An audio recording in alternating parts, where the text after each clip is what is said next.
right. When you attended your New Horizons learning class, were you at work or at home? I was at home at work. So Right, right. Hi, welcome back to another episode of Miss Melodies Learning Bites.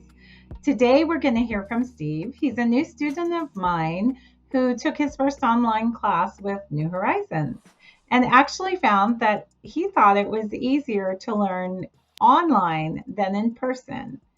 So let's see what Steve has to say about online learning. When you took your class with me, was that your first online class experience? that's the first Before? online class I've taken. What motivated you to take an online Microsoft Office class with New Horizons? Well, when I left Walgreens, everything we did there was in person. When I came to work for the state, not too many people work in office anymore. And the one day I went in there, I was the only person. Oh my goodness. That brings us back to what you're talking about as far as doing online learning. My boss was like, well, here's the classes you can take. And pretty much everything we do is online. Lots of us are working from home anymore. How do you feel about that? I think you get a lot more of a different mindsets of different people. Meaning that when you're in person, most of the time you're in person with people that are more local to you. So they're kind of in the same environment. You don't learn as much about other people or how other people think, as opposed to when you're on an online class, because a lot of the meetings I attend, I just assumed everybody was from here in Sacramento, and most of them are not. So I think the online learning gives you more of a broad perspective of how people are and different ways of learning, and then how they interact with one another. So when you had to take an online class, that's a transition. Were you nervous about that process? Luckily, I have two daughters that are really good at, they do this all the time. They're all online. And so before I started this new job, they said, we have to have two monitors. You have to have a desk that goes up and down. You have to have speakers. Everything has to be like a cubicle, but in your house. So we ended up getting all the stuff we needed. And so the only thing that really concerned me is it's like, okay, so when the class starts, how do I get in? And so it made it relatively easy. And then, I mean, you guys sent out the sheet. I took mostly Monday and Tuesday classes, so they came out on Fridays. And so I clicked through it on Saturday just to make sure I could get to where I was supposed to get. So it was pretty smooth as far as that part of it. Oh, yeah, I remember. That's why we were chatting so much, because you were trying to make sure everything was just right. Right. How about non-technical challenges? Are there other outside factors that make learning online hard? I would say no. It's actually, I found it to be a little bit easier. Mm-hmm. In the fact that I have multiple screens going at the same time. Mm-hmm. So when I'm going through like an Excel class or something like that, I can actually open something off what's happening on the screen and say, okay, because I'm more of once I do it, I understand it. You also mentioned already the online classes give you the access to more diverse opinions, right, and thought processes that we wouldn't normally have. Right. Too. I found that too in just teaching. I was amazed at the diversity, and people would say, oh, I never thought of it like that. Yeah, Did exactly. you really think that? And you're like, well, yeah, they do. So we tend to think like everyone is like us, and that's not necessarily true. Do you have any trouble with distractions because you're at home? Actually, I have less distractions at home. Okay. So at work throughout the day, people will come from the other side of the building to see you. Or at home, my only distraction is my dog barks once in a while. Besides that, I have no distractions at all. When you came into class the very first day, what kind of feelings were running through your mind? Well, I knew pretty much little to nothing about Excel. I mean, I understood it was a spreadsheet, and we use spreadsheets to keep track of items, but we never used them for formulas or anything like that. Since taking that class, it's been an eye-opening experience. And like my boss called me last week, she was on a call and she goes, how do you freeze panels? And I was like, what's at the top? You just click it and then insert, and it's right there. 6 months ago, I think I took my first class in February. I would have no idea how to do that. Right. So it sounds like you feel more, not only you feel more confident, but you feel more confident helping others too as a result of taking your classes. right? And I might not remember how to do it, but I remember that it is doable. Okay. So as a result of, yes, taking the class, you use other digital methods of finding answers. And it sounds like that's definitely a yes. Yeah, But you can't search for something unless you even know it exists. right. So, online classes are obviously different. You were used to and a face-to-face in-person class. Mhm. So, do you have any thoughts or concerns about being able to engage with the people, with me, or with the other students? Not at all. I think it's actually more interactive when you do it Mm, online, meaning that the fact that you can raise your hand and it doesn't disrupt the class per se, as if you're in a classroom environment where a person raises their hand and 9 times out of 10, they're having a hard time remembering getting back where they're on track. And teacher has the same problem.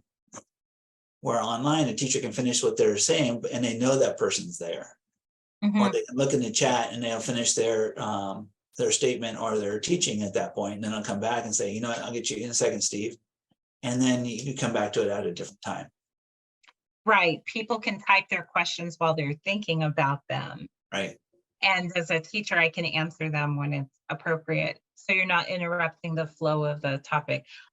The other thing I discovered too is, sometimes you don't ask questions in class in person because you don't want people to think you're stupid.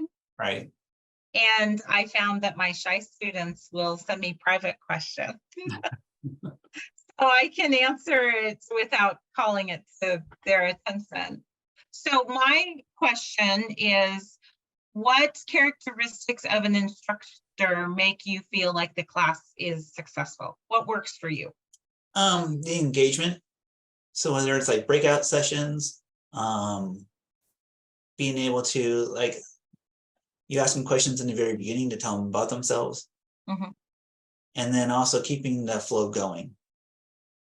Where a lot of times, if you're in person, where they go talk to one person or they go to discuss a certain topic, everybody else kind of disengages. Good point. So where if it's online, it's still the general topic, and people are sending if they have specific questions, like you said, they send it in the chat. So it sounds like engagement, interaction, um, you mentioned kind of building the relationship, getting to know a little bit about the person. Right. Um, those are the things that make it successful.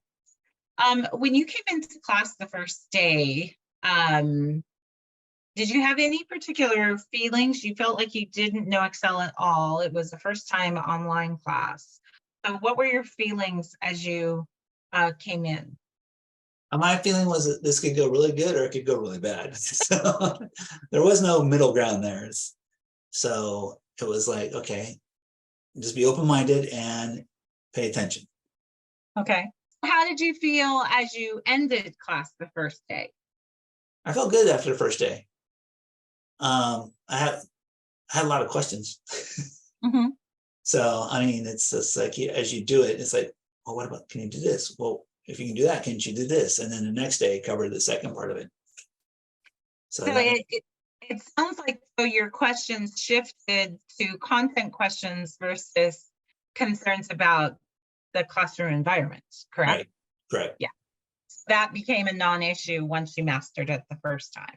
right, And we were visiting at the very beginning, you had said that I had sent the email out on Friday because it was a Monday class. But you had the weekend with all my instructions to kind of get on and try the lab and see if you could get it to work, that type of thing. And it sounded like you did that I to did. make sure. And then you were on early too. I remember that. So, good advice for new users. Don't wait until 11:50, 59 to try and get into a class you've never done before. The definition of a non-traditional student is any person who's over 25 who are being kind of channeled into online learning. What would be your recommendations to them? Make sure you set aside the time and free of distractions. Yeah, that definitely makes a difference. And I can't see what is happening behind the scenes, Right. but sometimes I know, I have a hunch that that's what's happening. If you have any other thoughts or comments that you would want to share when they start taking online classes, how to make their experience better? Well, me being because of my age, one of the things that does help out a lot easier is having a notepad. Okay. So, and also knowing how to do screenshots or take pictures. Okay. So one of the things I found really useful was that Mm-hmm. Windows Shift S, and you just Yep. take pictures right there, and you can come back to it at a later time. Or if you have a question, you can say, "This is my question," and you can explain to the person. So I use that quite a bit. That's a really good one, because you're right, because there are times it's like you might need this information later. Right. Yeah, those are great tips. Was there anything else? As far as letting your students know, trying to find a place you're not going to be distracted. That's another good one. Yeah, that is hard. I had a student from one of my 3-month classes. He was taking the class from the bathroom. Oh, wow. They had 2 bathrooms, and that was the only place he could find to be uninterrupted. It's good echo. So Okay.